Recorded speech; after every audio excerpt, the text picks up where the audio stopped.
Τα αφήνω εδώ και φέραμε γράφουν. Εγώ σου τα αφήνω εδώ. Έλα να ρε αγόρι μου, είσαι δημοσιογράφος. Απαγορεύεται να μπει μέσα το παιδί αμαία. Πού θα το κατεβάσεις, στον δρόμο? Εδώ σου τα αφήνω. Πες μέσα, σε παρακαλώ, πες μέσα.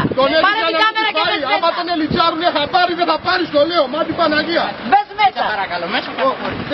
Ορίστε την κάρτα. Όχι, δεν προχωρά. Δεν σε σηκώνω. Τράβα, πάρ' τον αριθμό. Πάρε το διοικητή τουλάχιστον. Πάρ' τον αριθμό.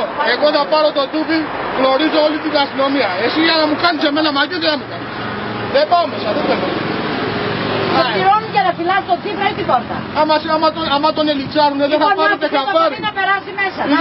Είσαστε 15 άτομα, δεν θα πάρετε χαμπάρι άμα τις πάει. Εδώ θα τράβα και θα μάξει, τράβα και τις άσχη. Πάρε με τον αριθμό και τράβα. Ναι, τράβα τους όλους. Όλους εδώ τράβα τους. Αύριο θα είσαστε στα κανάλια στις εφημερίδες ο Βάτος. Τι μου κλειδώσανε τις πόρτες εδώ 15 παιδιά. Συχτήρα από εκεί. Για τον Τσίπρα να σας κάνετε από την αυγό. Περιμένω κόσμο. Δεν μπορώ να αφήσω το αυτοκίνητο έξω να μπει το παιδί μέσα έτσι. Πεςτε μου εσείς, πού είναι ο διοικητής? Σας κάνει αυγό ο Τσίπρας.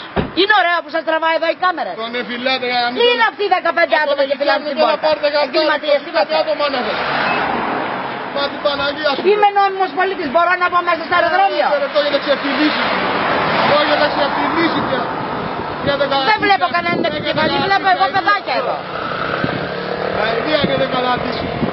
Τι είναι αυτά τα πράγματα? Για πέστε μου εσείς που γίνονται αυτά. Ο άντρας του συνάδελφος ήτανε. Τι είναι αυτό δηλαδή? Τους δίνουν κάρτα αμαία και δεν μαθαίνουν να περάσουν. Με ποιο δικαίωμα? Λοιπόν δεν ξέρω, να κάνει μου να βάλω το παιδί σε μια άκρη. Όπως πρέπει να το δίνει. Είσαι γιος της. Δεν έχω ανάγκη κανέναν εδώ. Δεν φοβάσαι.